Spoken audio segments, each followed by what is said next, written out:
Muito boa tarde a todos. Prazer. Bonjour à tous, c'est un plaisir d'être avec vous dans ce forum Brésil africain. Je voudrais remercier le président Jean Bosco près d'ici. Il sait que j'ai habité pendant 3 ans en Afrique du Sud comme correspondant du journal de Record, donc j'ai toujours de bons souvenirs du continent africain. Je voudrais inviter nos panélistes de cet après-midi pour que l'on puisse faire parler de la question d'infrastructure pour la production agricole durable, les chemins de la sécurité alimentaire au Brésil et sur le continent africain. Je vais appeler Monica Monteiro, elle est vice-présidente commerciale de nouvelles affaires au Brésil de Times Brasil CNBC.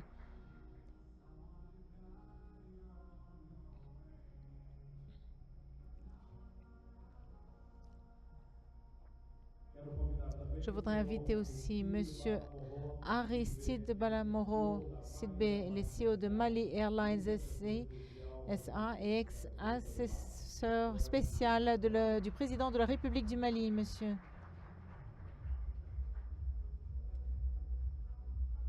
Je vais appeler monsieur Carlos Alberto de Souza Filho, pratique et membre du conseil technique. Il est capitaine de frégate de la marine brésilienne.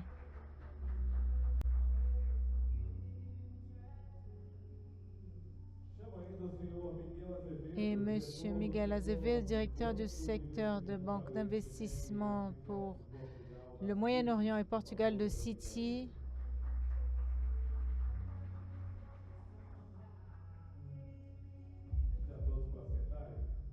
Vous pouvez vous asseoir. J'aimerais vous rappeler de l'importance de ce thème.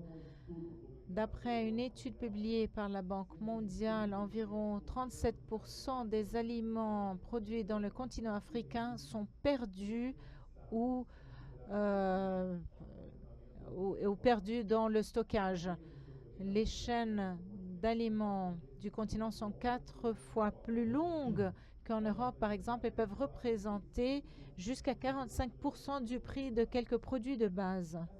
Ce panel va discuter le rôle stratégique de l'infrastructure logistique comme le transport, le stockage, l'irrigation et l'accès aux technologies pour élargir la production agricole, réduire les coûts et garantir la qualité des aliments, comme par exemple les investissements dans ce secteur qui peuvent surmonter les entonnoirs et promouvoir le développement rural, outre le renforcement de la sécurité alimentaire aussi bien au Brésil qu'en Afrique. Nous allons aussi exploiter des modèles de coopération et d'innovation qui pourraient améliorer ces avancées. Je vais donner un espace pour que les panélistes parlent. D'abord, fasse une introduction. Monica, vous pouvez commencer et parler de l'interaction de cette coopération Brésil-Afrique. Comment voyez-vous le moment où le Brésil fait partie des BRICS? Comment est-ce que cette coopération peut s'intensifier étant donné que nous avons dans le même groupe, outre l'Afrique du Sud, le membre plus ancien comme le Brésil, mais des pays comme Éthiopie et l'Égypte? Bonjour à tous, merci professeur de cette invitation. Le professeur est toujours en train de se battre pour cette question. C'est vraiment le forum et le lieu où nous faisons des affaires. C'est dans l'Institut Brésil-Afrique où nous faisons les meilleures coopérations. Merci de l'invitation. Merci Daniel Balaban qui nous écoute. Je suis fière de lui. Il est le directeur général du World Food Programme. Il sait en pratique ce qui se fait réellement en Afrique, non seulement en Afrique, mais dans tous les pays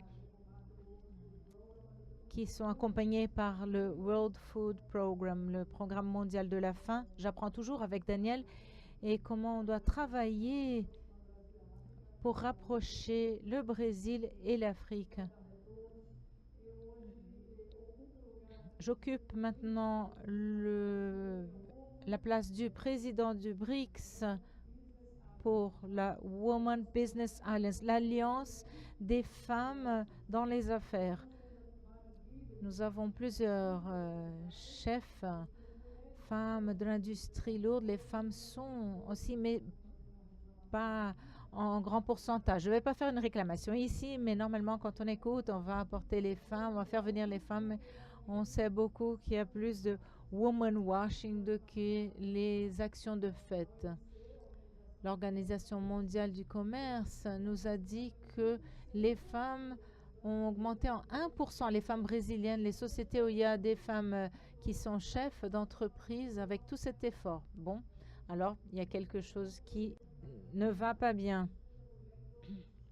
On écoute le nom des femmes dans tous les discours, dans tous les programmes, mais les chiffres ne correspondent pas à ce discours. Il y a quelque chose qui ne va pas. Bon, je vais terminer là, je vais passer à mes collègues, mais aujourd'hui j'occupe le lieu de chaîne de télévision des affaires.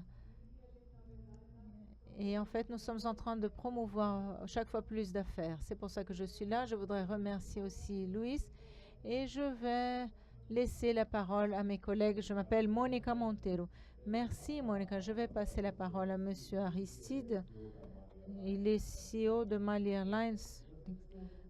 Je voudrais que vous parliez de cette question de l'infrastructure pour la production agricole, l'intégration entre Brésil et Afrique, et comment est-ce qu'un exécutif de ligne aérienne, par exemple, qu'est-ce qu'on peut faire pour augmenter, améliorer cette intégration, surmonter les enjeux aussi bien au Brésil qu'en Afrique?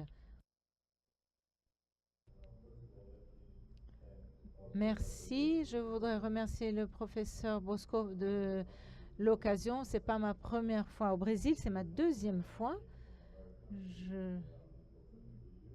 J'ai vécu en Amérique pendant 23 ans et je ne suis revenue qu'au Mali il y a que 20 mois.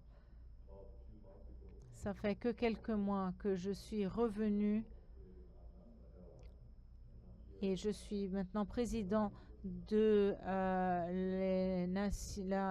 la ligne aérienne du Mali et c'est pour cette raison que je suis là. Pour répondre à votre question, nous devons faire attention. Il faut être intense parce que, comme nous l'avons écouté ce matin, il y a un lien de culture qui existe entre le Brésil et l'Afrique, mais pour une raison que nous ne connaissons pas, les affaires pourraient aller beaucoup mieux qu'elles le sont maintenant. Donc nous devons bouger les affaires et les biens. Pour être ici au Brésil, j'ai laissé le Mali. Pour arriver au Brésil, je suis sortie du Mali le samedi matin et je suis arrivée le dimanche soir. Alors pour que vous ayez une idée, j'ai volé vers l'est, vous ne voulez pas savoir où est-ce que je suis venue, et j'ai revenu tout le chemin vers le Brésil. Alors, où on va? À l'est, au nord, au nord-est, pour revenir au Brésil. Il n'y a pas une meilleure façon de le faire. Alors, pourquoi est-ce qu'on ne fait pas une ligne aérienne jusqu'à Fortaleza, qui est rien qu'à 6 heures de distance du continent africain? C'est-à-dire, nous pourrions contribuer. Mali Airlines, c'est une nouvelle compagnie de lignes aériennes, mais nous devons, là, nous n'allons plus avoir besoin de passer par plusieurs aéroports et d'aller vers l'est et revenir vers l'ouest pour aller au Brésil. C'est ce que j'avais à dire pour l'instant. Merci beaucoup. Monsieur Carlos Alberto de Souza est comme membre pratique du conseil technique du praticage, c'est-à-dire maritime au Brésil, et expliquer un petit peu plus comment se passe. Nous savons que l'activité consiste en la conduction d'embarcations et comment cela peut améliorer le Brésil dans le commerce, pour l'industrie, dans l'échange de marchandises, plus d'avancées dans notre pays. J'aimerais que vous parliez de ce que vous faites. Merci avant tout pour parler de ça, de la profession de pilotage qui est très peu connue.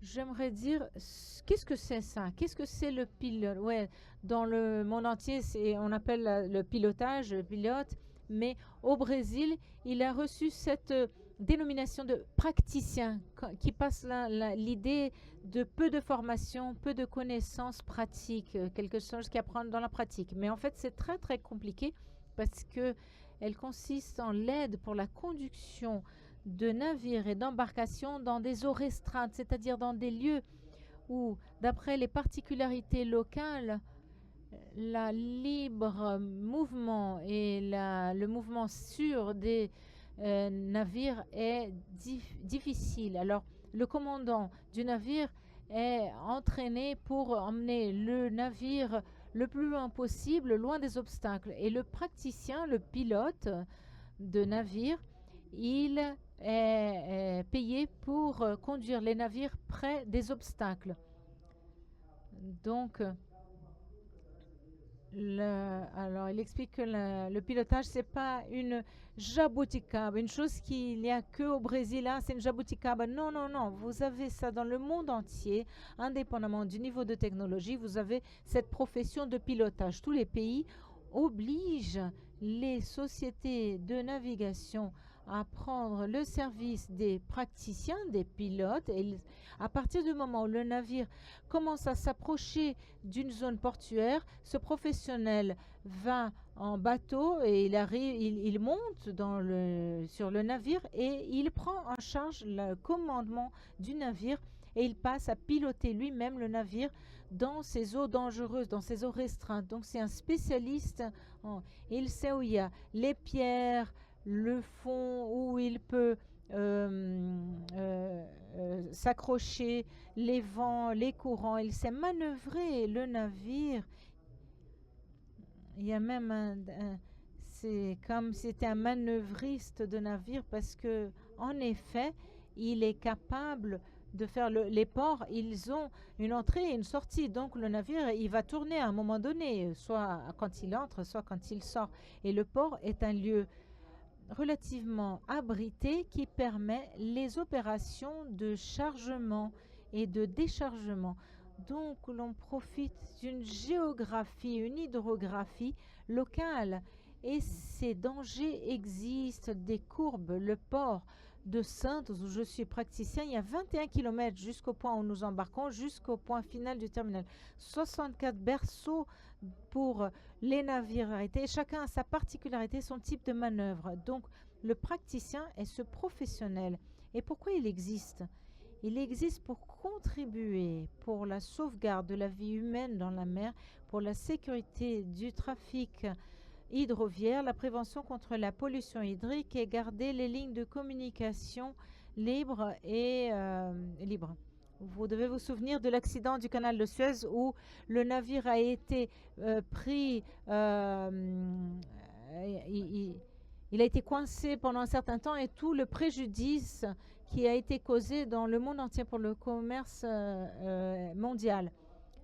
Donc, j'ai profité de ce moment pour expliquer ce qu'est le praticien et après, je vais expliquer comment nous pouvons contribuer pour cette question du commerce avec l'Afrique, de la logistique, de la sécurité alimentaire et je pourrais vous parler un peu plus. Je voudrais vous dire aussi en outre que j'ai déjà fait un test d'ADN et je suis 3,8% africain. Même si je n'ai pas l'air, je suis 78% portugais, mais mon test d'ADN, 3,8%, plus spécifiquement, c'est de la région du Sénégal. Donc, voilà, j'ai visité plusieurs pays africains et ils me tiennent très à cœur. J'étais très content d'avoir été invitée, de parler avec des frères, parce que nous sommes des frères. Nous avons un héritage culturel et moi particulièrement, j'ai un petit pied sur l'Afrique. Merci. Dominique Azevedo, vous qui êtes directeur de la Banque d'investissement pour le Moyen-Orient à l'Afrique, je voudrais vous poser une première question. Je voudrais savoir comment le capital global peut travailler, par exemple, pour contribuer à cette sécurité alimentaire, soit du Brésil, soit du continent africain. Bonjour à tous. Moi, dans le continent africain, je suis plus habitué, mais je vais décrire un peu ce que je fais et selon vous avez dit. Au fond, mon travail, c'est de unir deux mondes. Le monde, ce sont les investisseurs globaux comme nous avons l'habitude de dire, sont grands en capital. Ils sont plus courts dans les opportunités d'affaires. Il faut lier ce monde au monde africain. Maintenant, on va parler du monde africain, où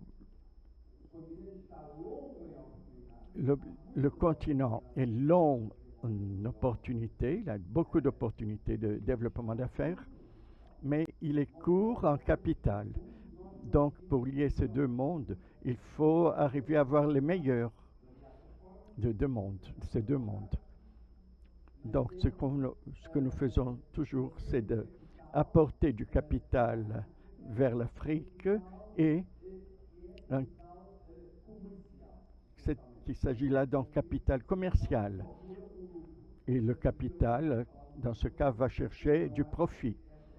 Et je peux parler un peu parce que c'est la manière la plus durable de développer le continent, les pays en particulier. Ça, c'est mon introduction. Et Monica, pour revenir à vous, une fois, vous m'avez invité à faire un projet journalistique du continent africain pour visiter plusieurs pays et villes. Donc, vous avez une grande connaissance des pays comme le Mozambique, l'Afrique du Sud et d'autres. Je voudrais savoir quels sont les modèles de coopération entre le Brésil et les pays africains qui peuvent accélérer ce développement de l'infrastructure agricole. Qu'est-ce que vous avez déjà vu là-bas qu'on pourrait utiliser ici, surtout avec la participation des femmes, selon vous avez cité dans votre début? Qu'est-ce qu'il y a de plus commun entre le Brésil et le continent africain dans ce domaine? Bien, je vais parler plutôt de l'Afrique du Sud et du Mozambique. Là-bas, il y a une crise très grande. Les jeunes sont au chômage. Il y a une grande crise économique dans le pays. En Afrique du Sud, au Mozambique. Et là, dans cette région, et moi je vois d'autres, parce qu'on a vu ce qui s'est passé en Tanzanie cette semaine et dans d'autres pays, au Nigeria, pardon. Et ça provoque une grande insécurité pour les investissements. Ainsi que le Brésil, quand il y avait des problèmes ici, ça provoque cette insécurité de développement, d'investissement. Mais en même temps, ça cause des opportunités aussi. Quand on voit la quantité de jeunes qui veulent travailler, que ce soit là-bas au Mozambique ou ici, qui veulent faire, innover, travailler d'une autre manière, on peut faire des coopérations. Et là, pour parler de l'agriculture, là, on a une grande chance d'unir les deux continents et de travailler sur l'agriculture des deux continents. Quant aux femmes, la plupart des coopératives africaines ont comme leader des femmes. Aujourd'hui, l'agriculture, la production d'aliments entre les mains des femmes. Ici, quant au Brésil, je parlais à Daniel Barlabin, il a dit qu'il y a beaucoup de coopératives qui ont comme leader des femmes. Et les grandes coopératives, pas tellement, mais il m'a dit que les moyennes et les petites comptent sur des femmes comme leaders. Et comment faire que ces leaders arrivent à unir les coopératives pour avoir des volumes d'exportation? Parce qu'on ne va pas arriver à acheter isolément et le mettre dans le bateau et envoyer, ça devient très cher. Parfois, on n'arrive même pas à arriver à ce niveau. Le travail, c'est de monter des académies et les réunir dans ces académies pour qu'elles arrivent à faire ces coopératives et pouvoir exporter en coopérative. Au Mozambique, on fait le lien avec le Brésil. Et sur le travail des femmes, le leadership des femmes, ça c'est mon travail. Le forum des femmes dans l'industrie aussi, c'est mon travail de faire ça. Parce que vraiment, ce qui manque, c'est des leaders pour les réunir. Monter une coopérative, ce n'est pas facile. Parce qu'on va réunir des familles, chacune avec leurs problèmes et tout. Et quand le Brésil a commencé ces échanges et envoyait des tracteurs au Mozambique, il fallait réunir, dire bon, ces tracteurs va travailler pour ces 20 familles. Et là, c'était le début de la confusion, parce que pour s'organiser avec des têtes différentes, des mentalités différentes. Il faut avoir la capacité de le faire. Ce n'est pas parce qu'on va avoir un tracteur qui va servir à 10 familles que la chose va marcher. Non, il faut former des mentalités pour que ces coopératives fonctionnent. Et là, on commence à faire ce travail avec d'autres confédérations ici au Brésil. Moi, je travaille plutôt avec l'industrie ici au Brésil. Et un travail fait aussi avec les forums des femmes pour qu'on puisse après organiser ce travail là-bas. On a beaucoup, il y a beaucoup à faire encore, que ce soit dans le domaine de l'énergie, de port. Le plus grand port de Chine est sous les mains d'une femme. Et il y a d'autres femmes leaders qui attirent d'autres femmes à ce travail. En Afrique, au Brésil, là, on fait ce travail pour cette académie. On fait ce travail, le Brésil le fait. Et pour les BRICS, quant aux BRICS, il faut attirer un plus grand nombre de femmes parce qu'on sait que cette modalité peut fonctionner. Monsieur Aristide, par rapport à la structure logistique, quels sont les plus grands défis que vous, dans le transport aérien, comment vous voyez le continent africain pour cette question de l'agriculture, de la sécurité alimentaire? Qu'est-ce qu'il faut faire? Qu'est-ce qui est le plus urgent pour que le transport de produits alimentaires ne subisse pas ces pertes? Autour de 37% d'aliments produits sur le continent sont perdus. C'est-à-dire, tous les 10 fruits qu'on cueille, il y en a presque 4 qui vont à la poubelle. Comment vous voyez cette question?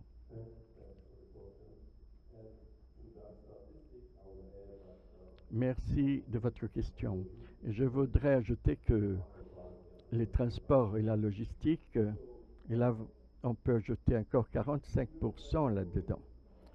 Et si on réfléchit un peu sur ce qu'a dit le ministre sur le fait que le Brésil est sorti de la carte de la faim, et la demande, la question sur laquelle je réfléchis dès que je suis arrivé, c'est comment ce modèle peut être reproduit en Afrique.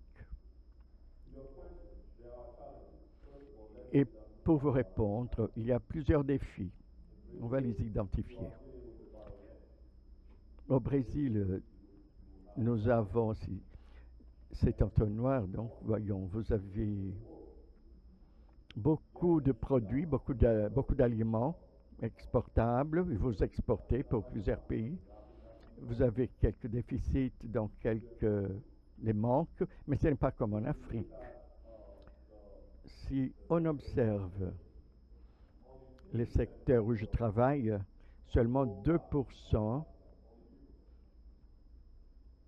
du commerce, de ce commerce d'aliments, passe par l'Afrique, mais il y a un grand potentiel. Comme je dis, on pourrait avoir un accès au Brésil par la ville de Fortaleza, mais on ne considère pas cette voie de transport. Pour transporter les biens, il faut avoir une infrastructure et donc, par exemple, un couloir qui conduise le produit d'Angola jusqu'à la République de Congo. Et qui va le payer? La personne qui le paye aura leurs biens transportés, mais le Brésil n'utilise pas cette voie.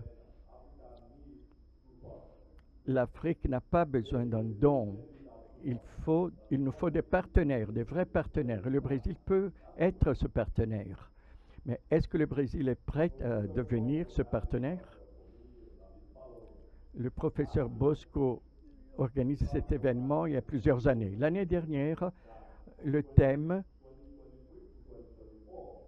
je parle de 2023-2024, le volume du commerce entre le Brésil et l'Afrique était de 23 milliards à 21, tandis que l'Inde et la Chine ont 100 milliards et 142 milliards. C'est un volume énorme. Donc c'est important que l'on puisse évaluer ce problème. Selon vous avez dit, Il y a ce lien culturel entre le Brésil et l'Afrique. Mais est-ce que nous profitons vraiment de ce lien? Hier, j'ai visité l'Embraer.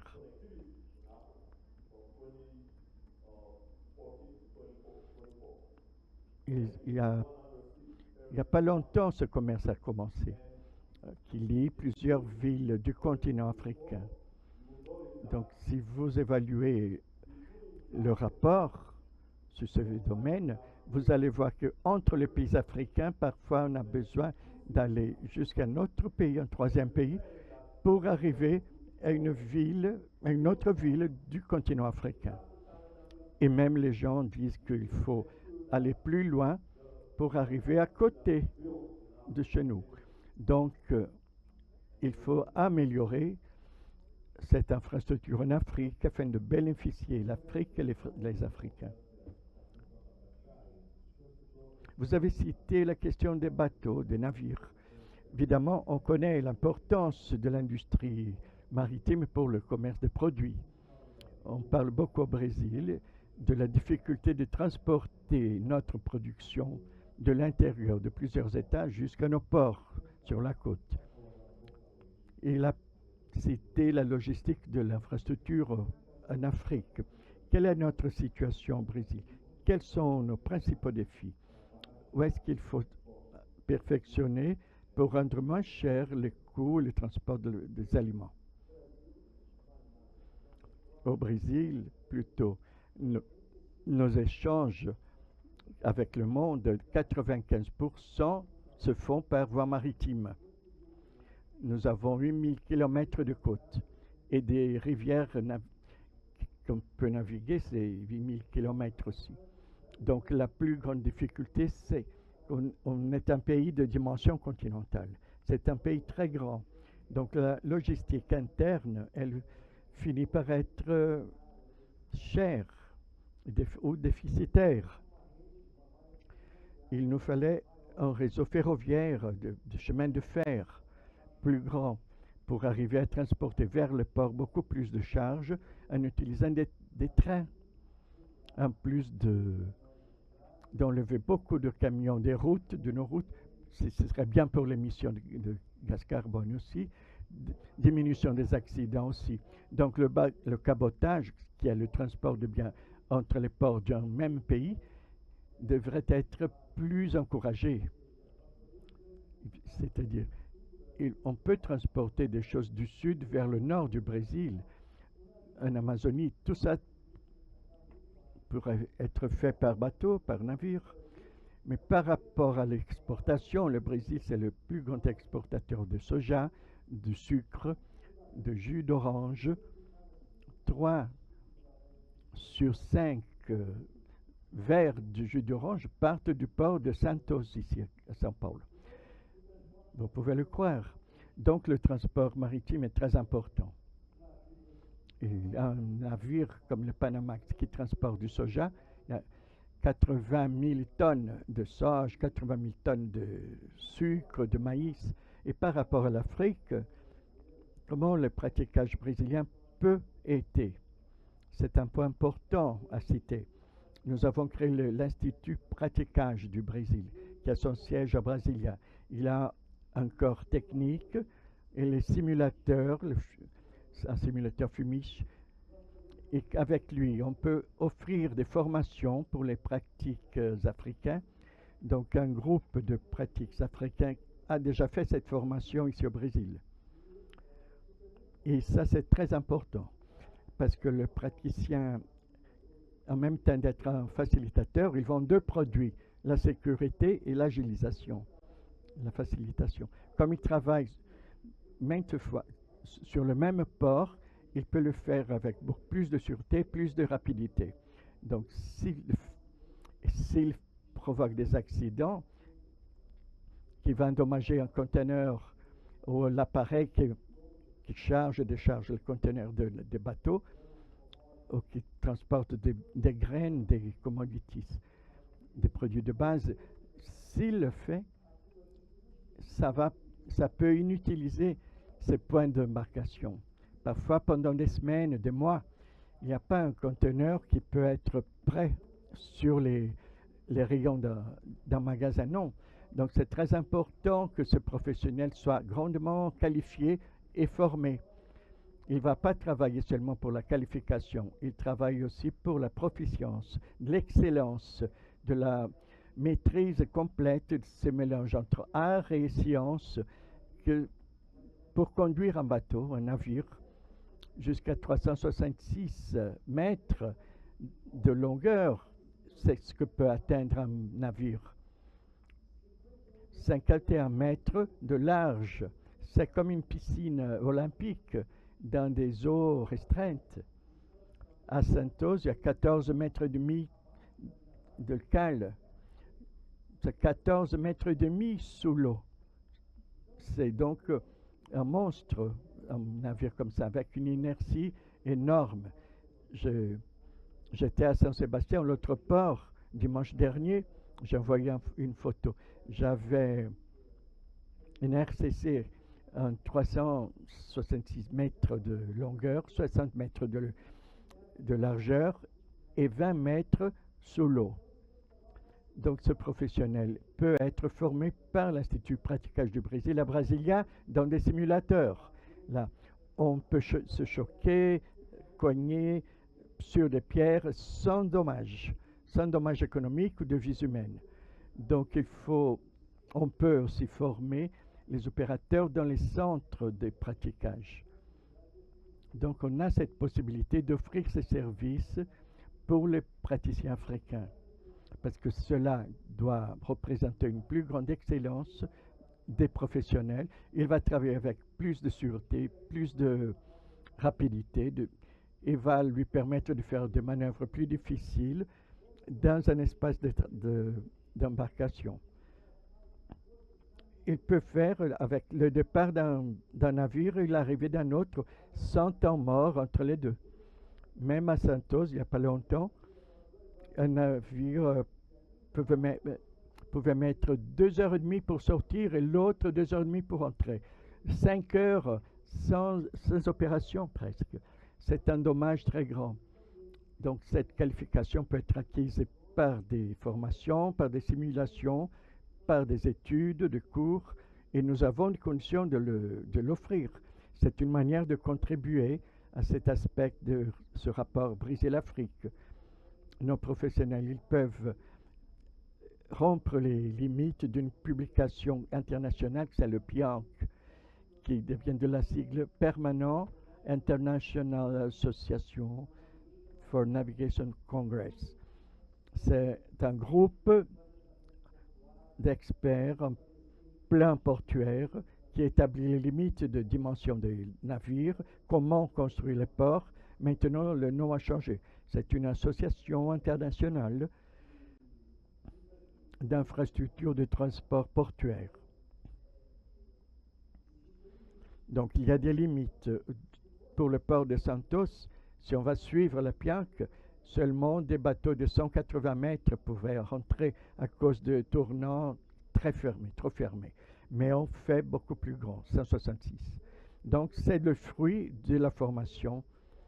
Ce qu'on voulait offrir, c'est ce genre de partenariat.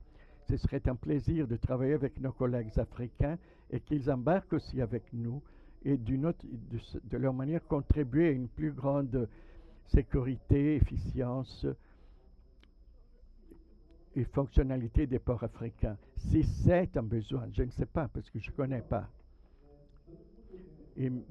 Miguel, pendant longtemps au Brésil, le secteur d'investissement et productif se plaignait de l'excès ou du manque d'une législation plus transparente pour que les gens investissent avec plus de tranquillité sur notre pays. Et il paraît qu'on a commencé de manière considérable. Et donc, comment vous voyez la sécurité juridique pour les investissements, soit au Brésil, soit en Afrique, et pour que les investissements arrivent de manière plus forte, plus intense, pour faire face à ce défi dans le secteur de la sécurité alimentaire et de l'agriculture durable. C'est difficile de parler ici parce que on on s'enthousiasme. J'ai déjà beaucoup appris aujourd'hui, mais c'est difficile de parler après tout ça. Mais en essayant de répondre à la question, je vais vous donner un exemple récent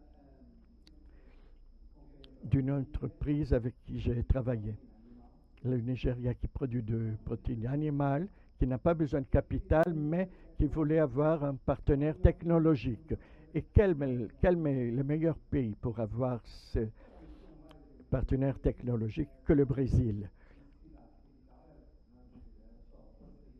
Il n'y avait pas besoin d'un capital, seulement la technologie et l'insécurité juridique, mais non seulement, mais aussi de la gouvernance dans ce pays au Nigeria.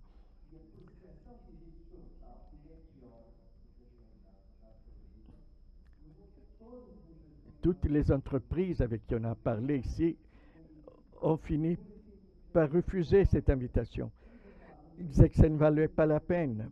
On parle d'un pays de 241 millions de personnes où le marché est immense, mais l'insécurité de gouvernance, la juridique, provoque cette perte d'opportunités. L'évolution n'a pas été très grande dernièrement. Quand je disais que l'Afrique est pleine d'opportunités, mais là aussi des difficultés très grandes. Et j'arrive à dire que la plus grande difficulté, c'est le gouvernement. Ce sont les plus grands ennemis pour que l'on puisse profiter de ces opportunités. Ceci dit, à présent, pour l'infrastructure qui sert au secteur alimentaire et à tout le pays, en Afrique, ce n'est pas par manque de capital que les choses n'arrivent pas, mais c'est plutôt parce que le capital existe. Il y a le capital local, parfois on a l'impression qu'il n'existe pas, et il y a le capital international aussi. Je vous donne l'exemple actuel. On commence à faire une opération énorme de financement pour un pays, c'est le Congo, presque 700 millions de dollars. Et cette somme serait facultée par des investisseurs avec des allocations spécifiques sur des projets, la plupart d'infrastructures liées à la production alimentaire. Donc il y a du capital, mais là, il faut avoir de la sécurité et une conscience de quelles sont les priorités. Bien, notre temps avance, donc je voudrais que vous fassiez une considération finale sur notre thème ou sur notre thème que vous croyez pouvoir contribuer. En commençant par Monique toujours,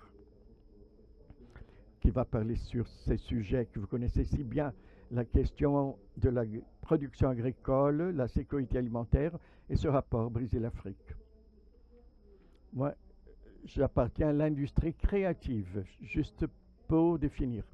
Je suis une spectatrice seulement du continent africain. Je suis allé en Afrique 87 fois. Je suis un africaniste. Je vais passer Noël sur le continent africain. J'adore ce continent avec toute sa diversité, tous les peuples merveilleux, mais nous avons beaucoup d'opportunités. Là, je parle d'opportunités parce que nous connaissons beaucoup de problèmes. Le problème qui existe là-bas existe ici aussi. L'insécurité aussi, la violence aussi, c'est dans les deux parties. Donc, nous avons des problèmes très semblables. Mais parlons des opportunités aussi, qui sont aussi très semblables. Donc, on a des opportunités énormes. Je parle du champ, du domaine des femmes, des jeunes, avec qui je travaille davantage.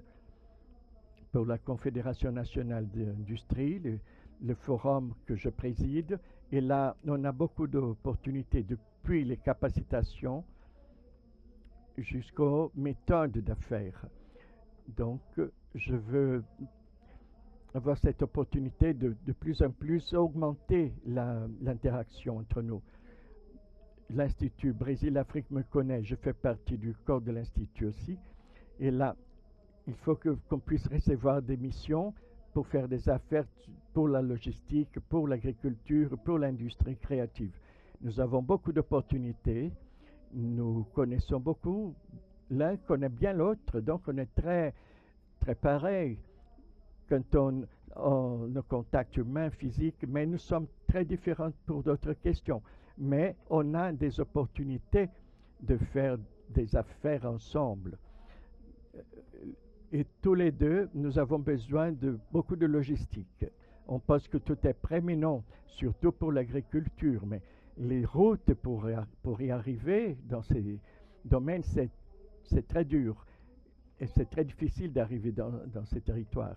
C'est pour ça que les jeunes commencent à partir et aller vers les villes.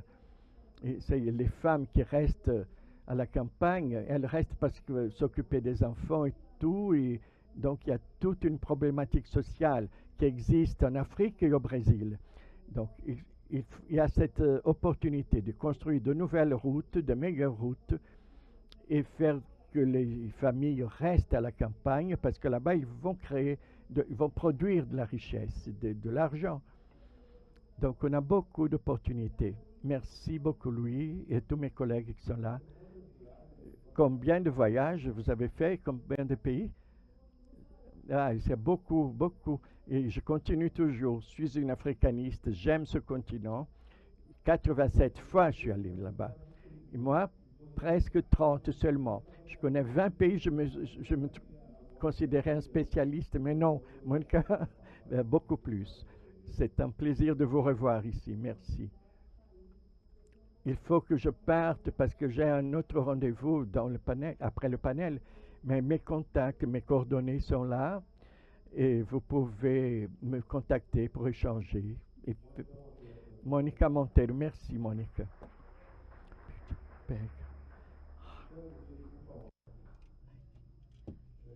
Monsieur Aristide, s'il vous plaît, avant de dire les dernières paroles, je voudrais faire un commentaire avec mon co-panéliste sur la grande opportunité d'entraînement que vous offrez aux pilotes de navires africains. C'est exactement ce que je voulais dire, qu'il faut que l'on soit intentionnel. Le Brésil est très bon dans le partage de connaissances. Le Brésil est bon dans ça avec l'Afrique, mais nous devons aller outre cela. Je vais donner un exemple. Vous avez mentionné que vous pensez que vous êtes 3% sénégalais, n'est-ce pas? Et d'où ça vient? Ça veut dire que votre niveau d'expertise est nécessaire et une joint venture avec des aéroports pour augmenter la connectivité entre le Brésil et l'Afrique. Bien sûr, nous devons aller au-delà de l'échange de connaissances. Il faut faire ça avec intentionnalité. À mon autre collègue sur le flux d'argent, parce que si vous vous souvenez, dans les années 80 et 90, avec la MF et la Banque mondiale, basiquement, ils ont démantelé toute la structure d'investissement que le gouvernement devait faire. Il n'y a pas d'économie dans le monde qui ne dépende pas d'investissements gouvernementaux. Mais d'une certaine façon, nous demandons aux Africains de faire l'opposé. Donc, nous devons mesurer ce que nous avons appris avec l'histoire. Il y a deux choses que je voudrais dire ici dans mes considérations finales. C'est que dans ce pays, vous avez une grande banque qui est la BNDES, dans ce pays au Brésil. Alors aujourd'hui, si vous voyez les pays du BRICS qui ont des banques semblables, le Exim Bank, par exemple, ils investissent beaucoup en Afrique. Donc, les personnes parlent de politique, mais en Afrique, nous écoutons un standard double parce que c'est ça la réalité, parce que nous savons comment l'Asie a décollé, on a étudié toute l'histoire. Il n'y a pas cette règle de la loi, pour ainsi dire, mais le capital leur a été donné. Pourquoi ils n'ont pas donné ce capital en Afrique, à l'Afrique? Ils ont donné à l'Asie. Alors, normalement, on attend qu'une grande puissance vienne en Afrique nous parler et pas le Brésil. Et maintenant, c'est le Brésil qui est invité à venir. Merci. Je voudrais profiter mes conclusions pour parler un petit peu plus de pilotage. Mais là, je voudrais quand même donner une contribution. Une fois qu'il y a des problèmes de logistique, il y a une perte d'aliments à cause des difficultés logistiques internes de l'Afrique, je vais profiter pour parler d'une autre chose que je sais parce que je suis officier de la marine de la réserve et j'ai participé récemment d'une présentation à une réunion. La marine possède une autarchie qui s'appelle Amazou, Amazonie bleue. D'autres choses, elle fait la gestion des procès de propulsion nucléaire pour les sous-marins nucléaires. Ce projet de propulsion nucléaire a généré plusieurs sous-produits dans la mesure où le Brésil a commencé à développer de l'uranium enrichi et d'autres sous-produits. De toutes ces années que la marine développe ce projet, qui sont appliqués dans la médecine et autre chose, et dans l'agriculture aussi. Pourquoi? Avec l'irradiation nucléaire dans les aliments, et font en sorte que ces aliments durent beaucoup plus de temps sans périmer. Certains pays européens utilisent déjà cette technologie. Il n'y a aucun danger pour la santé, aucun danger pour consommer ces aliments. Et un fruit ou un grain, il dure 4, 5, 6 mois après ce traitement, cette irradiation nucléaire. Et la marine du Brésil, c'est dommage que le ministre Paulo Teixeira n'est plus là. C'est une idée pour le gouvernement. Peut-être, pendant que l'Afrique ne résout pas ses problèmes logistiques et parfois font en sorte que le matériel périme, il pourrait investir dans cet aspect, un échange dans cet aspect. Vous pouvez chercher au sujet de Amazul ou réaction nucléaire pour la préservation des aliments, pour augmenter la durabilité. Et vous allez voir que peut-être que c'est une solution pendant que l'Afrique ne parvient pas à résoudre les problèmes logistiques pour que la production pour l'exportation et ce qu'elle importe et doit être distribuée dans tout le continent puisse durer plus de temps et faire face à ces difficultés. Donc, je pensais que cela pourrait être une contribution pour ce panel. Nous parlons en termes de sécurité alimentaire, de logistique, et j'aurais pu faire une publicité plus forte sur le pilotage, mais j'ai profité de ce temps pour essayer de donner cette contribution. Je pense que c'est intéressant. Je n'ai pas de procuration de mandat de la marine pour parler de ça, mais je pense que c'est un champ qui pourrait être exploité parce que pour ceux qui aient intérêt pour l'investissement sur cela et utiliser la réaction nucléaire pour la préservation des aliments. Merci beaucoup. Bravo à mes collègues. Et je suis à votre disposition ainsi que l'Institut de praticage, de pilotage du Brésil à Santos et à Brasilia. Merci. C'est nous.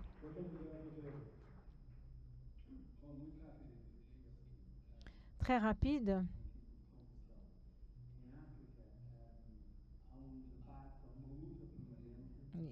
En Afrique, il y a une lutte permanente en ce que j'appelle le micro-prix et la macro-escompte. Le micro-prix, c'est la qualité des sociétés, des entrepreneurs, des personnes avec qui nous nous rencontrons. Je parle des investisseurs.